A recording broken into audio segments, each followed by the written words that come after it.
14 March 2025 সালের সর্বপ্রথম চন্দ্রগ্রহণটি সংঘটিত হয়েছে। তবে এটি একটি পূর্ণগ্রাস চন্দ্রগ্রহণ হলেও ভারত ও বাংলাদেশ থেকে দেখা যায়নি।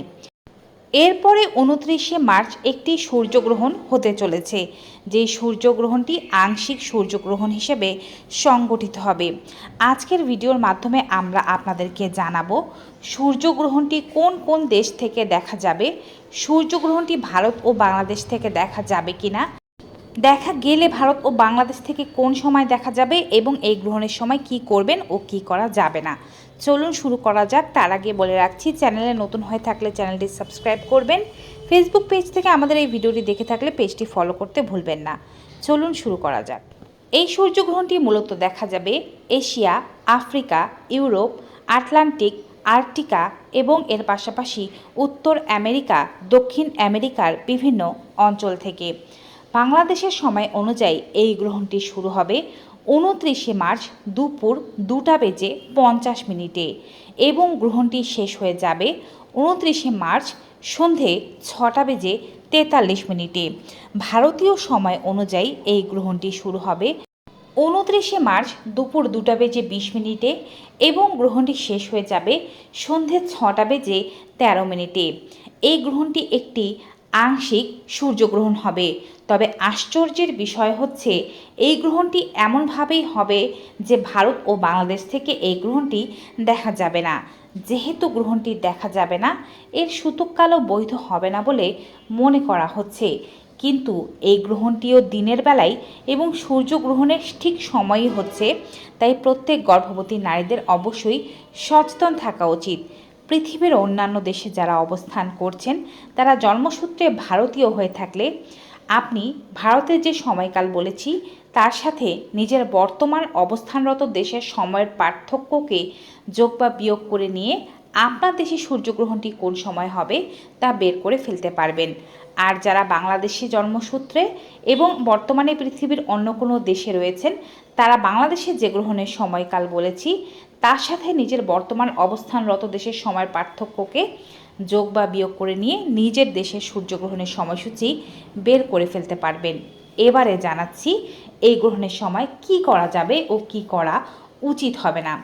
এই গ্রহণটি একটি আংশিক গ্রহণ হলেও গ্রহণের বেশ প্রভাব থাকতে পারে। এই গ্রহণের সময় মুসলমান বোনদেরকে আমরা স্পেশালভাবে কোনো কিছুই করতে বলছি না, কারণ তাদের ধর্মীয় শাস্ত্রে গ্রহণের সময় কোনো কিছু করতে হবে এমন কিছু বলা নেই। তারা গ্রহণের সময় চাইলে নামাজ পড়তে পারেন, জিকির করতে পারেন, ইবাদত করতে পারেন, কোরআন তেলাওয়াত করতে পারেন, তাদের ইচ্ছে মতো কাজ করে সময়টিকে অতিবাহিত করতে পারেন। যারা সনাতন ধর্মের মানুষ রয়েছেন তারা যদি গ্রহণের নিয়মাবলীগুলো মানতে চান, তবে গ্রহণের সময় কি কি করবেন চলুন জেনে নিই। গ্রহণের সময় কোনো কিছু খাওয়া যাবে না। মলমূত্র ত্যাগ করা থেকে নিজেকে বিরত রাখার চেষ্টা করতে হবে।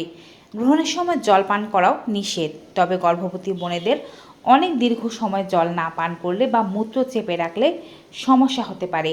তাই খুব তেষ্টা পেলে অথবা যদি আপনার খুবই বেশি প্রস্রাবের বেগ আসে, সেক্ষেত্রে এটি ক্লিয়ার করে ফেলাই ভালো।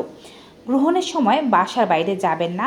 গ্রহণের আলো যেন আপনার শরীরে স্পর্শ না করে সেদিকে বিশেষ খেয়াল রাখতে হবে। প্রয়োজনে ঘরদোর পর্দা দিয়ে দিন। গ্রহণের সময় সূর্যের দিকে সরাসরি তাকাতে যাবেন না।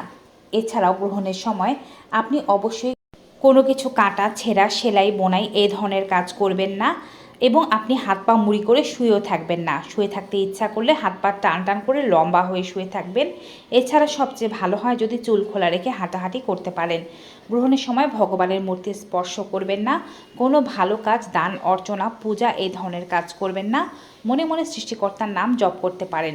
গ্রহণের আগে আপনার বাড়িতে তৈরি করা খাবারগুলো খেয়ে ফেলুন। অবশিষ্ট ভেজা খাবারগুলো ফেলে দিন। শুকনো খাবারগুলোতে তুলসী পাতা দিয়ে রাখুন এবং জলের পাত্রগুলোতে তুলসী পাতা দিয়ে রাখুন। গ্রহণের আগে ঘরদোর পরিষ্কার করে নিন। গ্রহণের পরে আরও একবার ঘরদোর পরিষ্কার করে নিন। ভগবানের ঘর পরিষ্কার করুন, নিজে স্নান করুন এবং গুরুজনদের আশীর্বাদ নিন। গ্রহণের সময় চিৎকার চেঁচামেচি বা কোনো ধরনের ঝগড়া এই ধরনের অশান্তি করবেন না, এতে করে কিন্তু আপনার অনাগত সন্তানের ক্ষতি হয়ে যেতে পারে। গ্রহণের সময়কাল পার হয়ে গেলে আপনি আপনার দিনের স্বাভাবিক কাজকর্মগুলো শুরু করতে পারেন। তো ভিউয়ার্স, এই ছিল গ্রহণের কিছু নিয়মাবলী। আজকের ভিডিওটি কেমন লাগলো কমেন্ট বক্সে অবশ্যই জানিয়ে দেবেন। ভিডিওটি বেশি বেশি সকলের মাঝে শেয়ার করে দিন যেন সবাই এর উপকারিতা পেতে পারে। বিদায় নেব, সবাই ভালো থাকুন, সুস্থ থাকুন, দেখা হবে নতুন কোনো ভিডিওতে। Goodbye and take care.